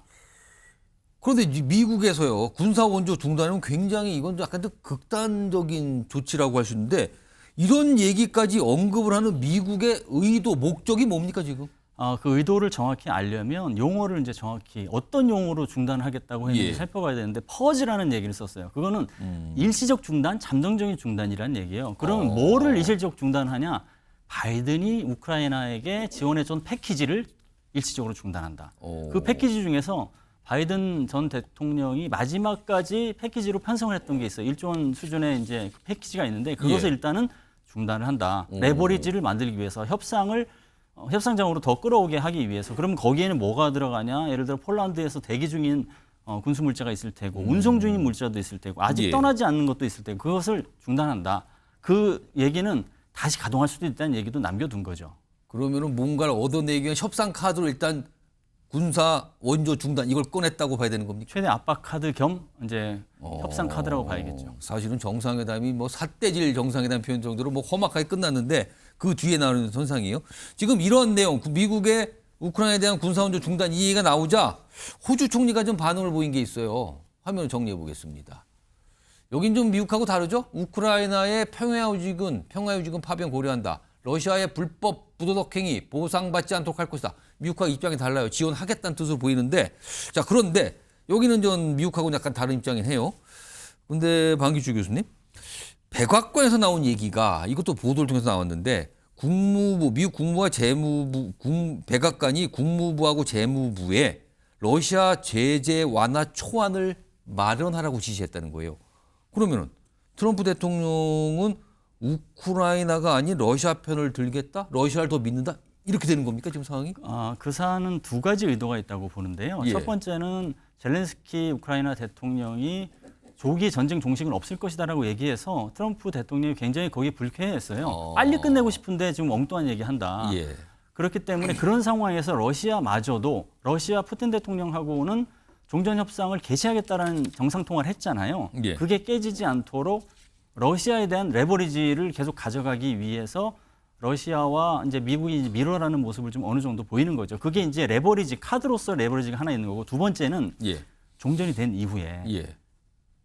지금 미국 대통령은 푸틴 대통령하고 뭐를 하고자 하냐면 예. 러시아와 미국이 경제 협력을 하려고 하는 거예요. 결국은 종전이 되면 거기에 대상이 될 수 있는 기업, 즉 첫 단계에서 협력할 수 있는 기업들을 먼저 완화를 좀 해서 여건 조성을 만들어 놓는다. 대표적으로 러시아 재벌들이 될 수 있겠죠. 예. 그래서 뭐 거기에는 원유 기업도 있을 테고 원유를 운송하는 기업도 있을 테고 그런 게 두 가지가 같이 염두에 두고서 그런 메시지가 발신되고 있다. 그렇게 최종적인 목표는 러시아와의 경제 협력이다. 이걸 좀 두고 있다는데 그러면은 지금 트럼프 대통령은 사실은 우크라이나 전쟁 종전을 시키겠다고 얘기하잖아요. 그러면 지금 상태에서 러시아가 우크라이나 땅을 상당 부분 점령한 상태잖아요. 그 상태를 그대로 유지하고 미국은 또 그 사이에 광물 협정을 체결해서 광물에 대한 확보를 하고 이 상태에서 전쟁을 끝나길 원하는 게 트럼프 생각입니까? 그게 이제 사실은 이번 그 백악관에서의 협상 결렬의 단초가 됐다고 볼 수 있는데요. 예. 우크라이나와 미국의 목표가 다른 거예요, 사실은. 그러니까 광물 협정을 통해서 젤렌스키 대통령은 미국의 안전 보장 조치까지 받고 싶은 거고, 트럼프 대통령은 그게 아니라 광물 지금까지 지원을 많이 해줬으니 광물을 주는 것은 우크라이나가 당연히 줘야 될 것이고, 대가다 그거는. 경제적인 좀 협력을 하는 과정에서. 예. 자연스럽게 간접적으로 안보적인 어떤 그 측면에 시너지도 창출할 수 있으니 그것만으로 믿어라. 근데 이제 젤렌스키 대통령 입장에서는 너무 많이 속아왔기 때문에 지금까지 명확한 안전보장 조치가 필요한데 지금 뭐 러시아 입장에서는 지금 미국이 안전보장 조치를 안 해주면 유럽이라도 해줘야 되는데 예. 푸틴 대통령은 유럽이 우크라이나 땅에 배치돼서 평화유지군 역할을 하는 것도 거부했거든요. 그러니까 괴리가 좀 있는 거죠. 그렇군요. 생각이 완전 다르군요. 지금 뭐 종전 얘기를 꺼내놓지만요. 이런 가운데 지금 우크라이나에서 포로가 된 북한군 얘기 오늘도 좀 들려왔거든요. 이 내용 좀 영상으로 확인해 보겠습니다. 2명의 북한군 포로를 총 1시간 10여 분 동안 면담했습니다. 제가 확인한 사항은 다음과 같습니다. 국내 모매체와 인터뷰를 통해 기순을 80% 결심했다고 밝혔던 이모 씨의 경우 이제는 확실하게 대한민국으로의 기순을 결심한 것을 확인할 수가 있었습니다.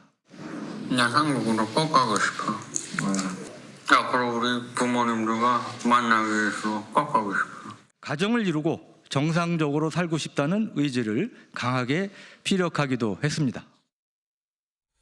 자, 방규주 교수님, 이 북한군 포로 우리나라로 오는데 귀순하는데 문제는 없는 겁니까 지금? 이거 어떻게 봐야 됩니까? 굉장히 복잡한 상황이죠. 왜냐하면 한국이 전쟁 당사국이 아니잖아요. 그렇죠. 그래서 포로 교환을 할 수가 없는 거예요. 그래서 양국 간 어떻게 이 문제를 풀어갈지에 대한 공감을 일단 하고 각자 해법을 마련하는 게 이제 필요하겠죠. 예를 들면 인도주의적인 차원에서 굉장히 이제 문제가 될 수 있잖아요. 이렇게 방송까지 나와서 얘기했는데 북한으로 돌아가되면 이건 인도주의 심각할 수 극단적인 있어요. 문제 되잖아요. 그러니까 우크라이나 입장에서 인도주의 차원에서 제3 어떤 플랫폼, 예를 들어 국제기구가 될 수 있겠죠. 보내주면 그 국제기구에서는 인도주의 차원에서 검토를 하고 한국은 헌법적 차원에서 북한 주민이니까 헌법 차원에서 한국 국민이다 그래서 그렇습니다. 데려오는 방법. 이런 것들이 구체적으로 각 진영에서 논의되고 그다음에 어젠다로 돼서 양국 간 만나야겠죠. 직접적으로 우리가 우크라이나 당국 하기는 약간 이게 굉장히 애매하게 상황이 돼버린 거예요. 그렇죠. 예. 근데 지금 북한은 우크라이나 전쟁 파병 자체를 인정 안 하고 있잖아요. 예. 그러면 지금 저 북한군인은 포로입니까 아닙니까? 어떻게 되는 겁니까 이거? 그게 이제 북한이 처한 딜레마라고 볼 수 있겠습니다. 북한이 파병을 인정하지 않은 상태에서 북한군이 포로가 되니까 북한군 포로에 대해서 뭐라고 얘기도 못하고 그러니까 사실은 그 법적, 국제법적, 전쟁법 지위를 못 받는 거예요. 그런 상태에서 그걸 놔두게 되면 북한 입장에서는 이게 북한의 파병이 잘못됐다는 민낯이 그대로 공개되잖아요. 전략적 그렇습니다. 수세에 빠지는 거죠. 그러니까 북한이 처한 딜레마라고 봐야겠는데 그게 제도적, 법적 어떤 그 테두리를 갖추지 못하고 불법적으로 파병하다 보니까 직면하게 된 딜레마라고 봐야겠죠. 그렇다면 북한이 저렇게 인정도 못하고 아는 척도 못하는 상황이 우리에게는 조금 유리한 건가요? 이분들을 군인들 데려오기가? 근데 그 과정에서 이게 더 이상 북한이 그냥 NCND 수준으로 있어서는 안 되겠다 싶으면 개입을 하겠죠. 알겠습니다. 자, 북한군 포로 얘기까지 좀 전해드렸습니다.